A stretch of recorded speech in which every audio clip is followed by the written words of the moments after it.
3 सितंबर Beijing का Tiananmen चौक, हजारों सैनिकों की कदमताल, आसमान में उड़ते लड़ाकू जेट और जमीन से निकलते हाइपरसोनिक हथियारों का धुआं। यह केवल एक परेड नहीं बल्कि एक संदेश है। संदेश अमेरिका और उसके सहयोगियों के लिए और खासतौर पर इसराइल के लिए।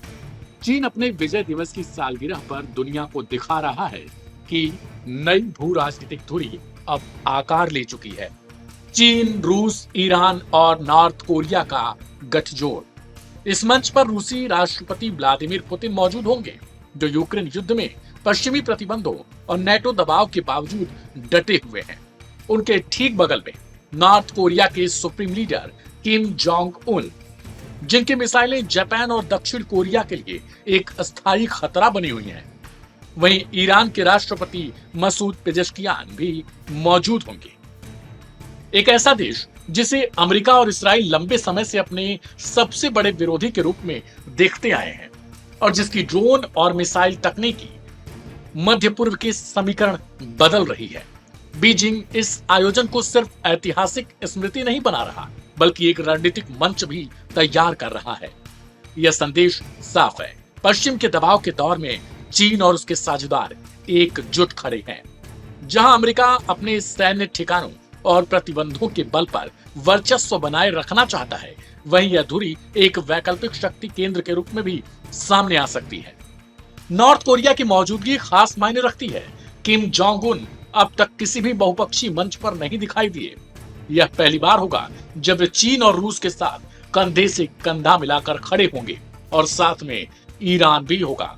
यानी संदेश जगह जगह गूंजेगा, प्योंगयांग अब अकेला नहीं बल्कि बीजिंग और मॉस्को के संरक्षण में है। ईरान की भागीदारी भी एक सीधा संदेश है। तेहरान और बीजिंग के बीच रणनीतिक साझेदारी पहले ही 25 साल के समझौते से बंध चुकी है। रूस और ईरान की सैन्य तकनीकी अदला बदली ने यूक्रेन के युद्ध क्षेत्र में नई हकीकतें गढ़ी हैं और ईरान की उपस्थिति साफ तौर पर इसराइल के लिए राजनीतिक दबाव बढ़ाएगी। इस गठजोड़ की रीढ़ वही देश है जिन्हें अमेरिका या तो शत्रु घोषित करता आया है या जिन पर कठोर आर्थिक प्रतिबंध लगाए गए। लेकिन बीजिंग का यह मंच बताता है कि ये देश एक एक करके वॉशिंगटन की नीतियों को चुनौती देने के लिए साथ आ रहे हैं। चीन अपनी सैन्य ताकत दिखाकर यह संकेत भी देता है कि वह केवल आर्थिक सुपर पावर नहीं बल्कि भविष्य के भू राजनीतिक समीकरण का निर्माता बनने को तैयार है। पश्चिमी देशों की अनुपस्थिति ही यह साबित करती है कि यह परेड एकांकी दुनिया का नहीं बल्कि बहुध्रुवी दुनिया का प्रदर्शन होने वाला है। सैन्य तकनीक के प्रदर्शन से ज्यादा ताकतवर वह कूटनीतिक एकजुटता जो अमेरिका और इसराइल के विरोधियों को एक मंच पर लेकर आने वाली है। यह धुरी केवल खुद को मजबूत करने के लिए नहीं बल्कि संदेश यही है कि अब संतुलन बदलने लगा है। अमेरिका और इसराइल के दशकों पुराने दबदबे को चुनौती देने के लिए एशिया और मिडिल ईस्ट के ये 4 देश चीन, रूस, ईरान और नॉर्थ कोरिया एक साझा मोर्चा बनाकर खड़े हैं। बीजिंग की परेड का असली अर्थ यही है। यह 1945 के इतिहास की याद नहीं बल्कि 21वीं सदी की नई शक्ति संतुलन की इबारत होने वाली है। एक ऐसी इबारत जिसमें पश्चिमी गठबंधन के सामने उभरती पूरब की एक नई धुरी।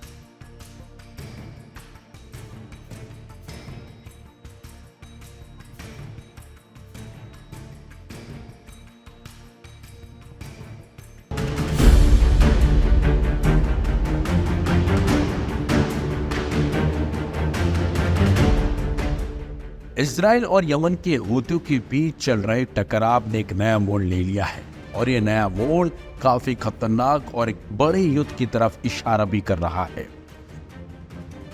इजराइल के रक्षा मंत्री इजराइल कॉन्स ने यमन को प्लेग ऑफ द फर्स्टबोर्न यानी पहले जन्मे बच्चों की मृत्यु की बाइबिलीय चेतावनी देते हुए गंभीर परिणाम भुगतने की धमकी दी है।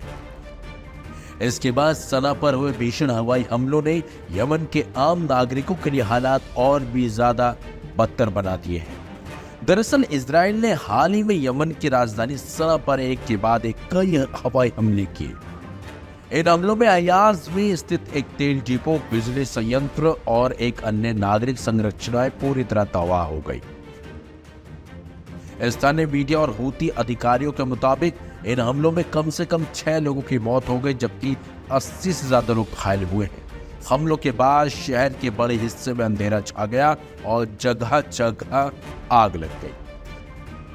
हमलों के तुरंत बाद इजराइल के रक्षा मंत्री इजराइल कॉट्स ने अपने आधिकारिक बयान में कहा कि यमन को प्लेग ऑफ द फर्स्टबोर्न का सामना करना पड़ेगा। ये बाइबल की वो घटना है जिसमें मिस्र के हर पहले जन्मे बच्चे की मृत्यु हो जाती है। कॉट्स का ये बयान न सिर्फ धार्मिक रूपकों से भरा हुआ था, बल्कि इसे यमन की जनता, खासतौर पर बच्चों को सीधा निशाना बनाने वाली चेतावनी के रूप में देख रही है। मानवाधिकार संगठनों, मध्य पूर्व विशेषज्ञों और कई देशों ने इस बयान की तीखी आलोचना की है। उनका कहना है कि किसी राष्ट्र के खिलाफ इस तरह की धार्मिक प्रेरित धमकी देना अंतर्राष्ट्रीय कानूनों का उल्लंघन है। विशेषज्ञों का कहना है कि इस तरह के बयान केवल राजनीतिक नहीं बल्कि नैतिक और मानवीय मूल्यों के खिलाफ है। एक रक्षा मंत्री से ऐसी भाषा की उम्मीद नहीं की जाती है जो बच्चों तक को निशाना बनाती हो। यमन के हूतियों ने इजराइल के इस बयान को आत्मा को झकझोर देने वाला बताया और इसे सीधा जनसंहार की धमकी करार दिया। सना और अन्य इलाकों में इजराइल के खिलाफ विरोध प्रदर्शन हुए, जिसमें नागरिकों ने इस तरह के हमलों और धमकियों के खिलाफ आक्रोश भी जताया। संयुक्त राष्ट्र के मानवाधिकार विशेषज्ञों और कुछ देशों ने इजराइल कॉट्स के बयान को गंभीर चिंता का विषय बताया, लेकिन कई पश्चिमी देशों, विशेषकर अमेरिका ने अब तक इजराइल की इस रणनीति पर कोई ठोस टिप्पणी नहीं की। विश्लेषकों का मानना है कि अंतर्राष्ट्रीय राजनीतिक समीकरणों के चलते इजराइल को बार बार छूट मिलती रही है। इजराइल द्वारा यमन में की गई कार्रवाई को एक तरफा जवाब मानना सही नहीं होगा। हूतियों ने भी हाल ही में इजराइल के बेन गुरियन एयरपोर्ट के पास मिसाइल हमले किए थे, लेकिन जवाबी कार्रवाई में नागरिक आबादी को निशाना बनाना और फिर धार्मिक प्रतीकों के जरिए भय फैलाना युद्ध के मानवीय नियमों के खिलाफ है। इजराइल कॉट्स का यह बयान केवल एक चेतावनी नहीं बल्कि एक ऐसी विचारधारा का प्रतीक है जो धार्मिक भावनाओं और ऐतिहासिक प्रतीकों का प्रयोग कर युद्ध को वैध ठहराने का प्रयास करती है। सवाल यह है कि क्या इस क्षेत्र में अब भी कूटनीति की कोई गुंजाइश बची है या फिर यह संघर्ष आने वाले दिनों में और खतरनाक मोड़ लेने वाला है।